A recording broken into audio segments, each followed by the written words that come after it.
Institutional credit सिस्टीमच्या बाहेर जाण्याचा धोका निर्माण झाला आहे अशा राज्यातील 1,34,00,000 शेतकऱ्यांपैकी 31,00,000 शेतकरी जे थकीत कर्जामध्ये आहेत त्यांनाही दिलासा कसा देता येईल या संदर्भात केंद्र सरकारशी आम्ही चर्चा केली आहे।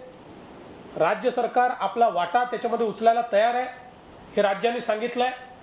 पण केंद्राची मदत मागण्याचं कारण एवढंच आहे की 30,500 कोटी रुपयाची गुंतवणूक ही आपण जर कर्जापोटी केली तर शेती क्षेत्रातल्या गुंतवणुकीकरता राज्य सरकारजवळ निधी उपलब्ध होणार नाही।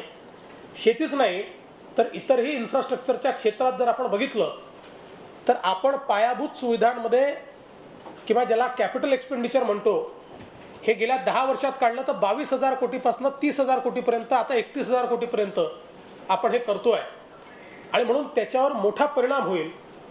राज्याची ग्रोथ ही तर त्यातनं अडचणीत येईलच, पण विशेषतः हे जे 1 कोटीपेक्षा जास्त शेतकरी आहेत की जे नियमित कर्ज भरताय त्यांच्याकरता जो कृषी विकास आपल्याला करायचा आहे, त्यांची शेती जी शाश्वत करायची आहे त्याच्यावर देखील त्याचा एक विपरीत परिणाम होईल आणि म्हणून ते आवश्यक आहे।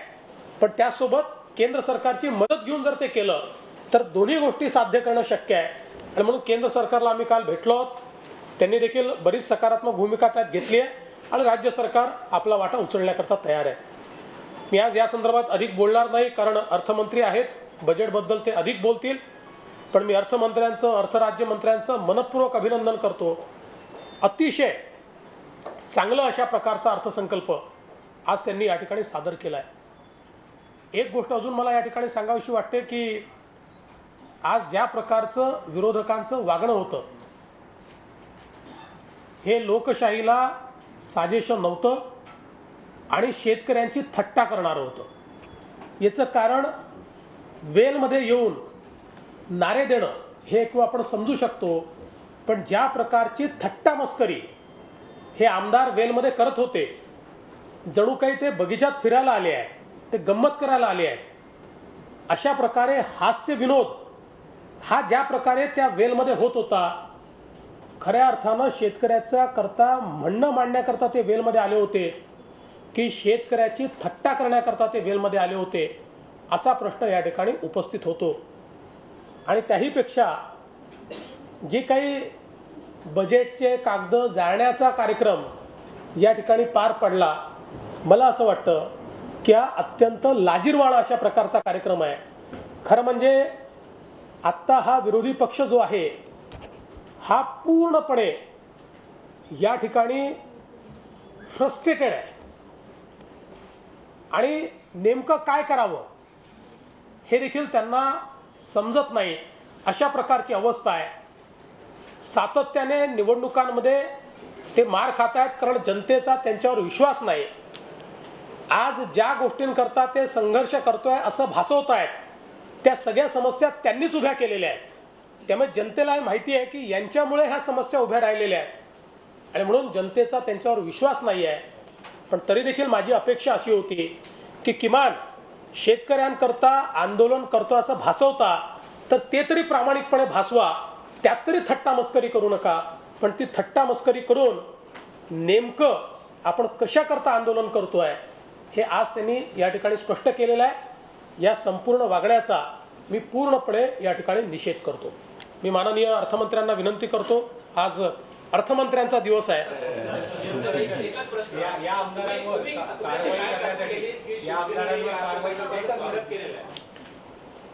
शिवसेना आणि भारतीय जनता पक्षांनी एकत्रितपणे भूमिका स्वीकारून आम्ही केंद्र सरकारकडे गेलो आणि केंद्र सरकारला या 31,00,000 शेतकऱ्यांना त्यांच्या 7/12वरचा बोजा कमी करण्याकरता त्यांना क्रेडिट सिस्टीममध्ये परत आणण्याकरता आम्हाला मदत करा ही मागणी आम्ही केली। केंद्र सरकारने ती जी मागणी आहे ती त्या ठिकाणी सकारात्मक त्याला त्यांनी प्रतिसाद दिला। आम्ही देखील आमच्या परीनं त्याला पैसे देण्याचं निधी देण्याचं कबूल केलं। शिवसेनेला देखील हे माहिती आहे आणि सगळ्याच पक्षांना माहिती आहे की अशा प्रकारचा निर्णय हा एका दिवसात होत नाही। त्याला थोडासा कालावधी लागतो आणि सकारात्मकतेनं राज्य सरकार जर त्याकडे पावलं पुढे टाकत असेल तर त्याच्यामध्ये साथ दिली पाहिजे. आणि म्हणून मी स्वतः देखील या संदर्भात माननीय उद्धवजींशी चर्चा केली आणि उद्धवजींचं म्हणणं देखील हेच होतं की सकारात्मकतेनं त्याच्याकडे तुम्ही पावलं टाकली पाहिजेत आणि या शेतकऱ्याच्या पाठीशी उभं राहिलं पाहिजे. आणि ते राज्य सरकारने केल्यामुळेच शिवसेनेनं या ठिकाणी पूर्ण पाठिंबा दिलेला आहे.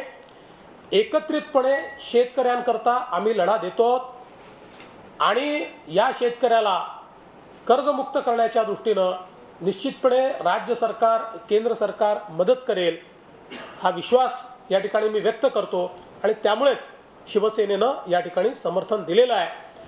काही लोकांना असं वाटत होतं, विशेषतः काही राजकीय पक्षांना असं वाटत होतं की शिवसेनेच्या भरोशावर किंवा शिवसेनेच्या खांद्यावर बंदूक ठेवून आपली बंदूक त्यांना चालवता येईल, पण ते स्वच्छ मनाने ती बंदूक चालवत नव्हते आणि म्हणून त्यांना तो खांदा मिळाला नाही.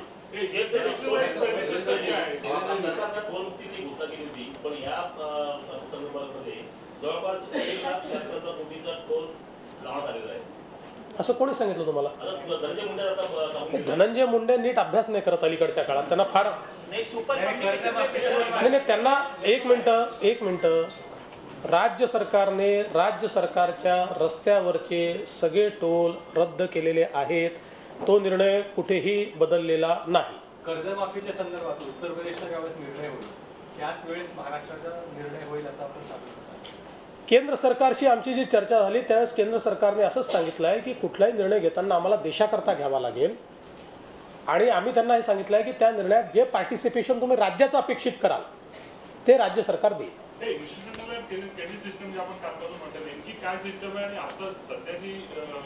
इन्स्टिट्यूशनल क्रेडिट सिस्टीमचा अर्थ असा आहे की जी त्रिस्तरीय सिस्टीम आपण तयार केलेली आहे, नॅशनलाइज बँक आहे, राज्य शिखर बँक आहे, डिस्ट्रिक्ट सेंट्रल कोऑपरेटिव्ह बँक आहे, त्याच्या खाली सोसायट्या आहेत. या इन्स्टिट्यूशनल क्रेडिट सिस्टीम आहेत ज्या RBIच्या नियमांनी बांधलेल्या आहेत. कर्ज किती द्यायचं, त्याला रेट ऑफ इंटरेस्ट किती घ्यायचा, त्याचं रिशेड्युलिंग कसं करायचं, ते कसं रद्द करायचं, या प्रत्येक बाबतीचे नियम हे इन्स्टिट्यूशनलाइज झालेले आहे. आणि ज्या क्षणी तो डिफॉल्टर होतो त्या क्षणी त्याला या सिस्टीममधलं कर्ज मिळत नाही आणि म्हणून मग त्याला कधी सावकाराचं कर्ज घ्यावं लागतं, कधी खाजगी कर्ज घ्यावं लागतं. मुळामध्ये त्याला शेवटी कर्जमाफीचा अर्थ काय, तो पुन्हा कर्ज घेणार नाही असा अर्थ नाही आहे. तर त्याचा 7/12 जो आहे त्याच्यावरचा बोजा निघाल्यानंतर तो क्रेडिट वर्दी होतो. जो ज्यावेळेस कर्जबाजारी असतो त्यावेळेस तो क्रेडिट वर्दी नसतो, त्याला क्रेडिट वर्दी करणं हा त्याच्या मागचा उद्देश आहे. आणि त्याकरता त्याच्या 7/12वरचा बोजा कमी करावा आणि तो कमी केल्यानंतर पुन्हा इन्स्टिट्यूशनल क्रेडिट सिस्टीममध्ये तो परत येईल. तुम्ही सगळ्यांना टाकण्याचं आश्वासन दिलं उद्धव साहेबांना आणि मग दिल्लीला घेऊन गेलं शिवसेनेच्या लोकांना, तर त्याच फोनमध्ये तुम्ही त्यांना ट्रान्सपरन्सीचं काही सांगितलं का पुन्हा? नाही, मला असं वाटतं की मला असं वाटतं की सगळ्या गोष्टी राजकारणाच्या चष्म्याने पाहणं बंद करा. असं आहे की नाही मला हे माहिती आहे की तुमच्याही बातम्यांमध्ये कमी आली. म्हणजे शिवसेनेने जर आम्हाला साथ दिला नसता तर तुम्हाला जास्त बातम्या मिळाल्या असत्या, त्या कमी झाल्या. पण त्याच्यावर एवढं रागवता कशाला, एवढं रागवू नका. हा राजकारणात असं होत असतं. सध्याच्या परिस्थितीत राज्य सरकार यातलं किती प्रपोर्शन बेअर करतं?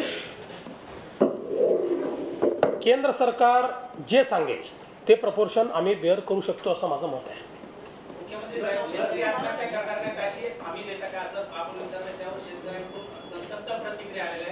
आपण शेतीमालाला हमी भाव द्याल का, पाऊस पडणार नाही हमी घ्याल का, अशा अनेक प्रकारच्या प्रतिक्रिया आल्या, त्याच्यावर आपलं काय म्हणणं आहे? शेतकऱ्यांकडनं अशा कुठल्याही प्रतिक्रिया आल्या नाही. धनंजय मुंडे हे एकमेव शेतकरी असे आहेत की ज्यांनी ही प्रतिक्रिया दिलेली आहे आणि त्यांना देखील मी आज स्पष्टपणे सांगितलं की मी खालच्या सभागृहात बोलताना हेच म्हणालो की अशी हमी कोणीच देऊ शकत नाही. आकडेवारीसहित मी सांगितलं की त्याही काळात ज्यावेळी असं म्हटलं होतं की कर्जमाफी झाल्याने आत्महत्या संपतील, त्या संपल्या नाहीत. किंबहुना 2012 साली सर्वात जास्त आत्महत्या आतापर्यंतच्या महाराष्ट्राच्या इतिहासातल्या झालेल्या आहेत आणि सुदैवाने झी 24 तास रहा एक पाऊल पुढे.